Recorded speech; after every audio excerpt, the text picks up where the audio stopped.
Ano mga ka-traveler, so welcome back po ulit sa aming channel. So ibang perspective naman tayo ngayon, ano po. So makikita natin dito, yes, nakita nyo na rin sa thumbnail at magpe-present tayo ng isang appliances. So I consider this an appliances kasi malaki naman to, hindi naman to gadget actually.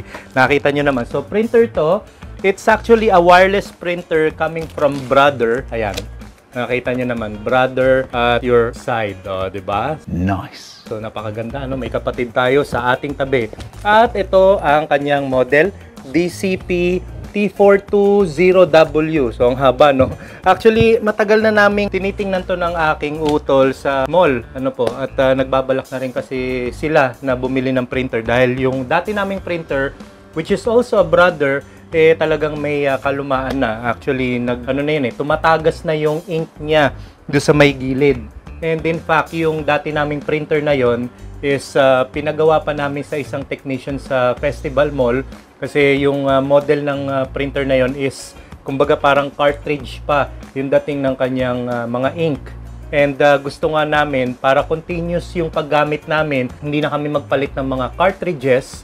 Naisipan namin palagyan yon ng parang, kung natatandaan nyo yung mga dating model ng mga printers is merong mga nakakabit na mga parang extended cables dito na kasama yung mga ink.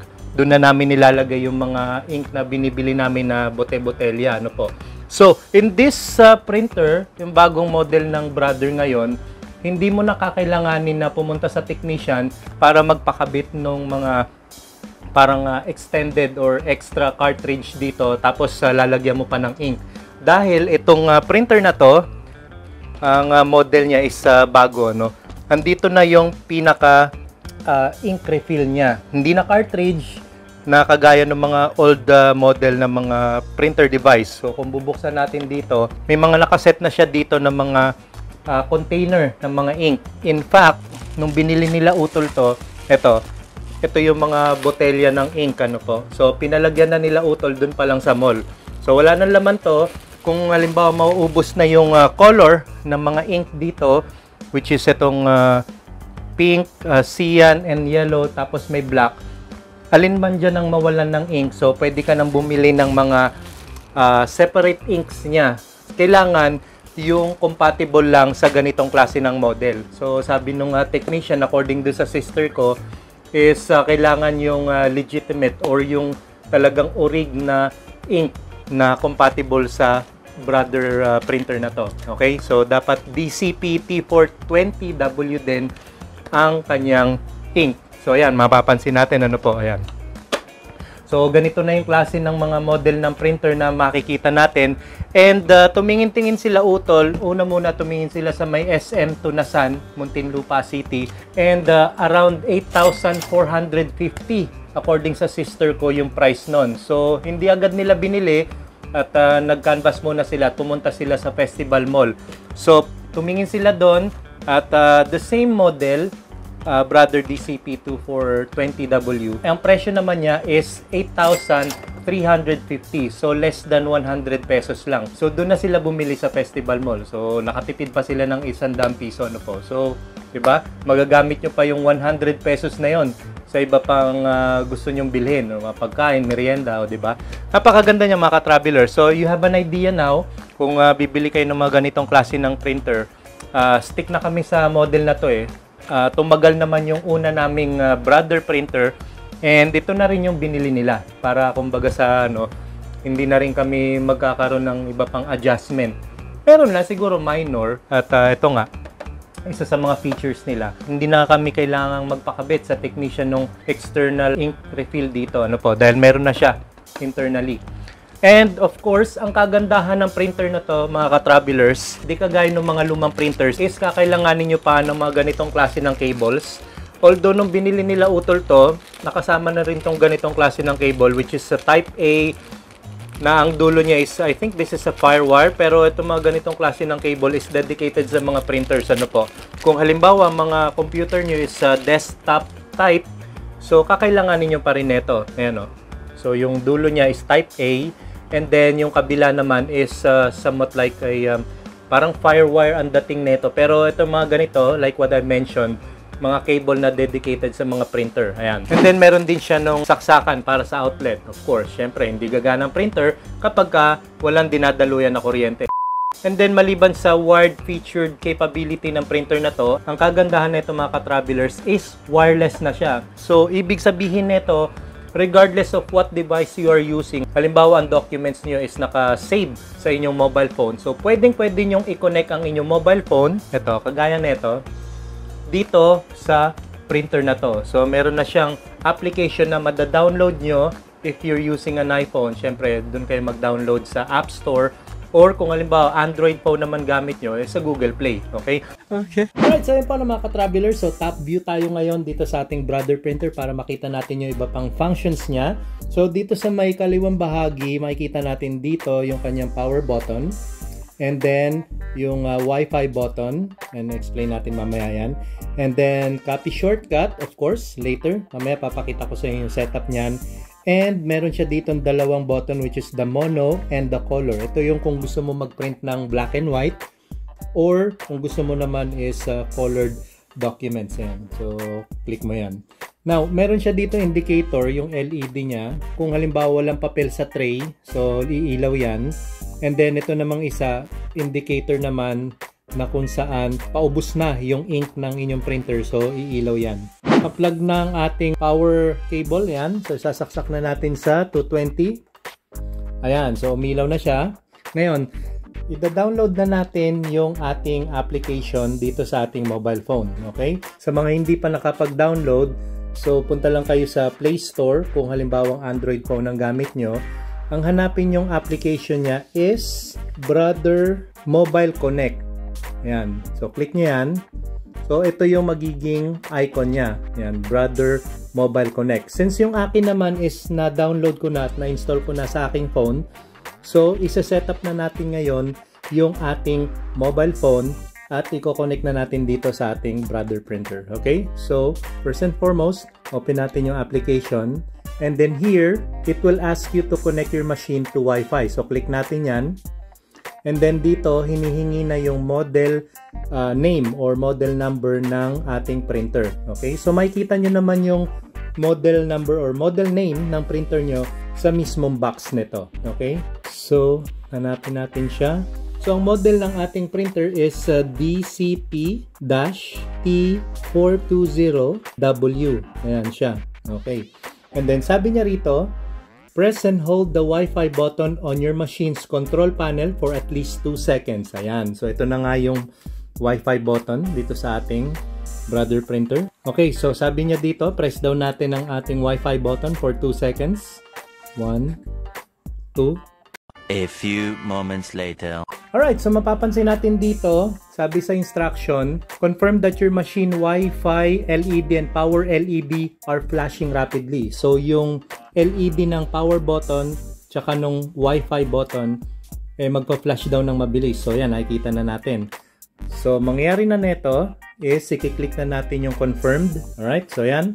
Sabi niya, connect. So, click natin yan. Connecting to device. So, connected. Ayan. So, connected na siya. So, ngayon, set up natin yung Wi-Fi sa machine. A few moments later. Alright, so sabi rito, dapat daw yung Wi-Fi connection must be connected the same with the Wi-Fi connection dito sa ating Brother printer. Okay, so hanapin natin yung Wi-Fi ng bahay, which is this one, PLDT. And then i-enter natin yung password ni PLDT. Okay, so click connect. Ayan, set up Wi-Fi on the machine. So, makikita natin dito, 3 process ang pagdadaanan natin. Ayan, so nakita natin, okay na yung pag-setup natin ng Wi-Fi dito sa ating machine. Ayan.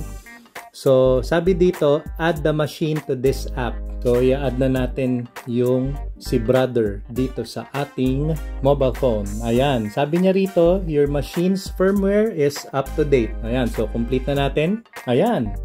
Thank you for using Brother products. Ayan, so tapos na ang ating setup. Okay, so try naman natin ngayon mag-print. Meanwhile, ngayon, punta muna tayo dito sa ating printer. So, ang pag-setup niyan, ito yung tray niya sa baba. So, hilahin nyo lang yan. Ayan. Okay, ayan siya mga ka-travelers. Ayan. Okay, so papakita ko sa inyo, ito yung pinaka-tray niya. So dalawang klase ang pwede mo mailagay na papel dito. Of course, yung short and long. So dito, so taas natin yan. Ayan siya. Kapag ka long ang bond paper na ilalagay nyo, so pindutin nyo lang to. Ayan. And then, i-extend nyo siya. Ayan. Ayan. Ma-extend naman siya eh. Ayan. Alright. So, pwede nang long ang ilalagay nyo rito. Okay, kuha tayo ng isa. Ito, long bond paper. Ayan. So, ayan. Kasyang-kasya siya. Okay? Ayan. Of course, kapag ka naman short bond paper, obviously, pwede nyo namang ibalik yung tray sa original setup niya. So, click nyo lang to. So, balik nyo lang. Ayan. Alright, ayan. Okay. So, ngayon, sampulan natin ng short bond paper muna. Okay? Maglagay muna tayo ng mga ilang papel. Ito, short bond paper yan. Alright. So, adjust nyo na lang to para magkasya yung papel. Okay? Para may pang-ipit siya. Ayan. Ano. Okay? And then, takpan natin yan. And then, ibalik natin dito. Ayan. Ayan. Pumasok na. And then, ang gagawin natin ngayon is kukuha tayo ng sample na document coming from my email, yung isa sa mga chords and lyrics ng church songs namin. So, print natin. Ayan. Bilis, diba? Ayan na. Ayan. Tingnan natin. Magpiprint siya. Let's see. Oops! Ayun. Ito yung kanyang lyrics. Meron pa isa. Lalabas. Alright. So, ito yung kanyang chords. O, diba? Simpleng-simple lang ang pag-print. At madali rin naman to i-set up. Kaya meron akong papakita sa inyo mga ka-travelers, isang magic na napansin ko dito sa brother na to, okay? This is printing or scanning an ID, okay? So, buksan natin to. Okay, yan. Ito yung part ng printer na kung saan pwede kang mag-photocopy or mag-scan ng documents. Okay, so may papakita ko isang feature na napakaganda mga ka-traveler. So, kukuha lang tayo ng isang sample ID at setup natin. Ayun, by the way, kung ayaw nyong malaglag yung papel pag nag-print out na to, so hihilain nyo lang to. Ayan, ito siya. Para pansalon ng papel na lalabas. So, here's my sample ID, rewards card from Robinson. So, mapapansin natin dito, yung portion na to, nakasulat sa kanya, ID. So, dyan nyo ilalagay yung inyong ID. Ayan. So, di ba napansin natin yung mga lumang model ng printer, kapag gusto nating i-print yung front and back ng ating ID, ang ginagawa natin is pagkalapag ng ID na yan, sasara natin yung covering, and then yung print out na papel, ang gagawin natin is ibabalik natin yung papel sa loob ng printer, tapos babalik ta rin natin to, yan, ganyan, para yung kabilang side naman ng ID ang ma-print nung papel na ipinasok natin for the second time, di ba? So dito hindi na ganoon ang mangyayari. So hindi na tayo magkakandahirap na ipasok uli sa pangalawang beses yung papel. Gagawin lang natin is ganito, okay? Tuturo ko sa inyo. So lagay muna natin diyan.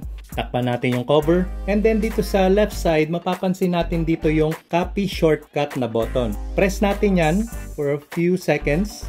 So mapapansin natin may tumutunog. Ibig sabihin, ini-scan na ni brother yung ating ID. Okay? Hintayin lang natin matapos. Many tic-tacs later. Ayan. So, tapos na yung pag-i-scan niya. Ang gawin naman natin ngayon, buksan natin yung covering niya.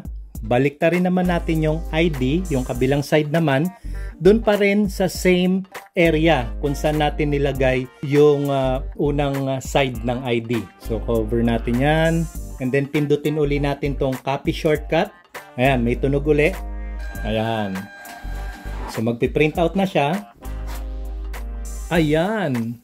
Okay, so, di ba ang ganda mga ka-travelers? So, you don't have to worry na ibabalik-balik pa natin tong same paper na to dito sa tray para lang ma-print yung kabilang side ng ID. Diba? Ang gagawin na lang natin is yung mismong ID na lang natin ang babalik na rin natin dito sa area ng copier na to. Okay? And that's it. Ito na yung resulta niya. Another feature na gusto ko may pakita sa inyo, and I think this would be the last basic part, is kung paano maglinis. So kung mapapansin natin dito, kung halimbawa yung printout ng document mo is medyo malabo na, kagaya neto, kung gusto mong malinis siya at ang result is magiging ganito, so ang mangyayari niyan is ito yung kanyang instruction. So madali nyo na rin naman sundan kasi nandito na rin naman sa printer yung kanyang mga procedure. So step 1, ayan, pindutin nyo yung power button, kagaya nung nakasulat dito, ayan. Press nyo yung power button, ayan, at saka yung copy shortcut, ayan. So, ang mangyayari niyan, magbi-blink yung kanyang ink indicator, which is ito, ayan. Okay, and then after nun, pwede na kayong mag-press either mono or color dun sa button natin sa printer, which is ito, para matest natin kung yung ating printout ng document is malinaw na. At yun po ang nai-present ko sa inyong tech vlog. I hope may natutunan kayo, at kung di pa kayo nakasubscribe sa aming channel, don't forget to subscribe, Road Crew Travels, at i-hit nyo na rin na notification bell para updated kayo palagi sa aming susunod na vlogs. So till next time mga ka-travelers, maraming salamat at God bless.